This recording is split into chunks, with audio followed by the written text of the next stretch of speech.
Hi, hello, my name is Jani. Welcome to my channel. This is a cross-stitch channel where we talk about fabrics and flosses and projects, and we make plans. We love to make plans and topics related to cross-stitch.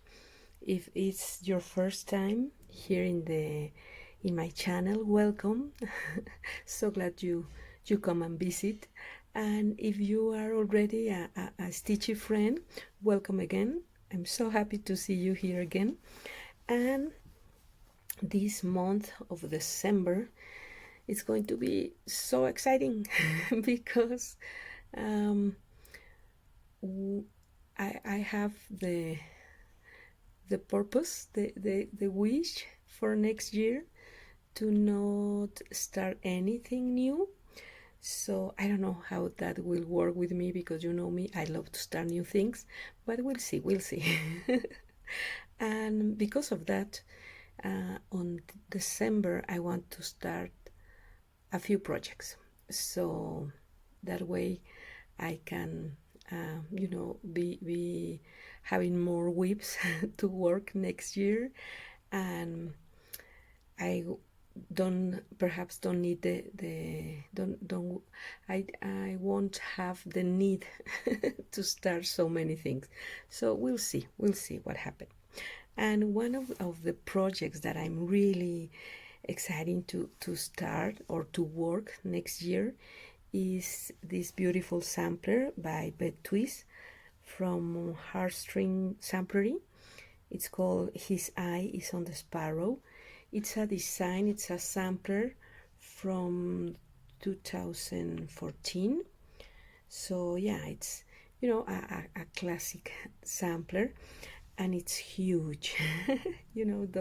Those samplers that are really important. So yeah, I'm really excited, and I will be using the DMC conversion. In my case, I will be using CXC flosses. The CXC floss have the same number as DMC, and they are equivalent to DMC, not exactly the color. Sometimes the match is really good.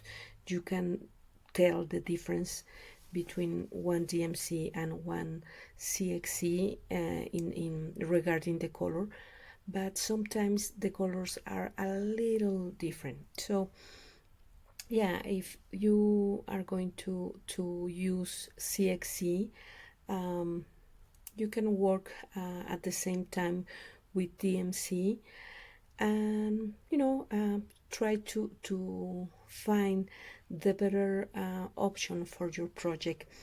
For example, I use both brands in my red sampler, Newcastle Bouquet. Let me show you where is the CXC and where is the DMC.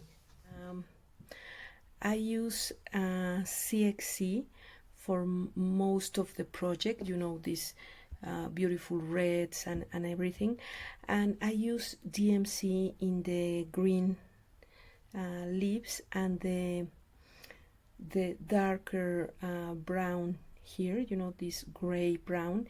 This is DMC. This is DMC, this dark color, but the rest of the flosses are CXC. So you really can't tell the difference. I really like the CXC coverage. It's a little thicker than DMC, but with the light colors, as happened with DMC, it's the flosses doesn't cover as much as the darker colors. So yeah, but you can you can use both brands in the same project. I really doesn't notice a lot of difference. For example, this full lip is stitched with DMC. you know, the variegation thread, and this flower is stitched with CXC. So you can mix in a project, especially with samplers, when you are working different motifs across all the fabric. And I don't think it matters a lot. For example, if you're going to stitch a mirabilia and you are mixing in those beautiful dresses and skirts, CXC and DMC, perhaps you can find some differences regarding the thickness of the floss. But let me see if I can show you another project. Okay.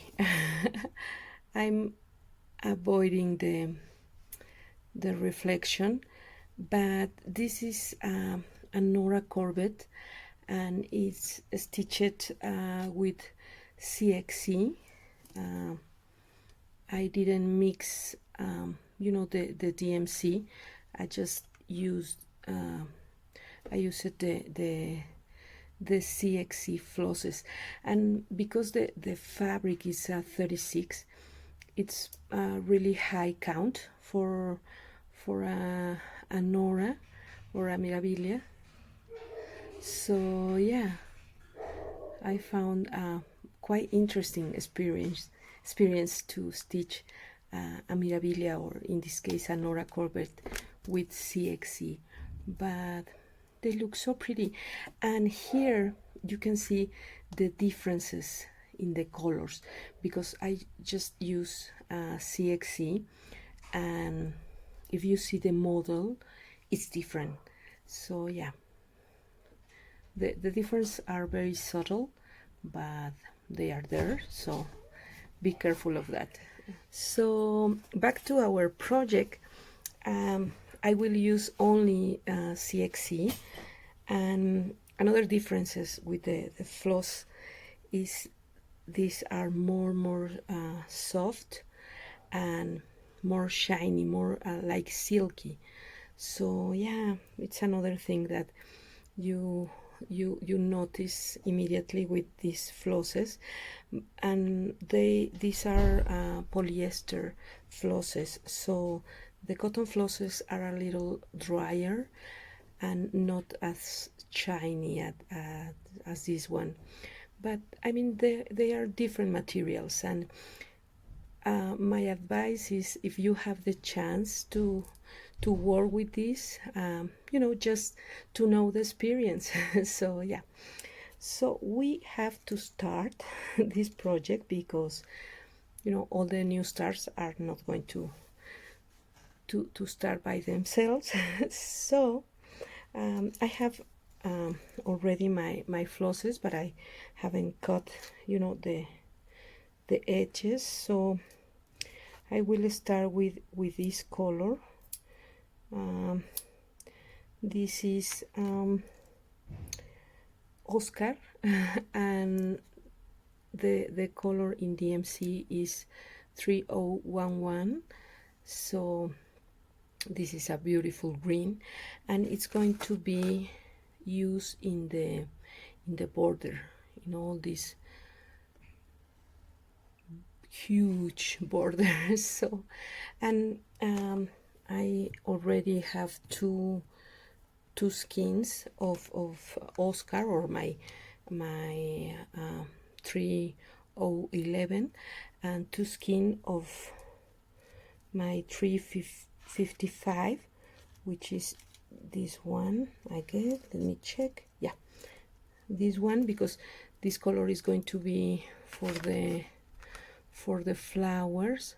So perhaps I will be using, you know, two skins.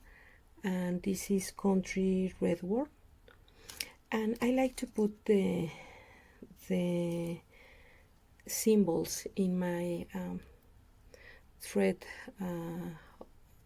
holders. So yeah, and I can erase them, you know. But yeah, I mean, these projects are going to take me a long time, so I try to have all these little things, you know, ready. So I usually work the pattern. I take pictures, or I have the PDF version, and I follow my pattern from my iPad or my cell phone, and I like to keep my charts, you know, away, my my patterns away, and in case I want to give away my patterns, or sell them, or, you know, exchange them for some other pattern, I like to keep it really in nice conditions. So let's start. This is my fabric. I already hopefully measure my fabric, you know, fine, so we'll see. And I usually, with my samplers, I usually start in the top left corner. So I mark my top left corner, and but this pattern doesn't start, you know, right in the corner. It starts here. So I already count, you know, the 27 or 26 points to this space, and here I have my needle. I usually my needles, I keep them for many projects. I stitch 2 or 3 mirrors with the same needle. So I tend to keep my needles in, you know, good conditions. I tend to, because I stitch in hand, I tend to bend a little the needle, but not biggie. And because I'm not working with my glasses or my magnifier lens, I don't know what I'm doing, but I have my needle and my floss, and I have the point where I'm going to start the fabric. It's a 36, 38 fabric that I dye, and you can really tell the color, because always in camera looks a little off. But yeah, let's start. Let's make the first stitch. So I don't know if I can be able to make it, because I can see I'm really far away, but I'm loving start my thread and finish my floss, you know, in the front of the fabric. So I hide the tails of the floss under the first, you know, stitches. So that is my start. I can see very much, but yeah, and because this is you know, a solid color, I don't need to stitch every cross, because I love to stitch every cross when I'm using variegated flosses. I like to finish each cross in order to achieve that variegation. Again, you can see a little here. It's, you know, I stitch each one and try to get that image of the variation. So yeah, but because here it's, you know, solid colors, I I use the Danish method, you know, just stitch one part of the cross, and then I will return and finish my crosses. So this is my first stitches for this beautiful project. I'm starting here. So yeah, you know, in a couple of weeks this will be done. So yeah, thank you for joining me, starting, you know, all the things in December. I will try to make a few crosses, you know, more proper crosses, and start new projects this month. So thank you for joining me. Have a great week, and I will see you in my next video. Bye bye.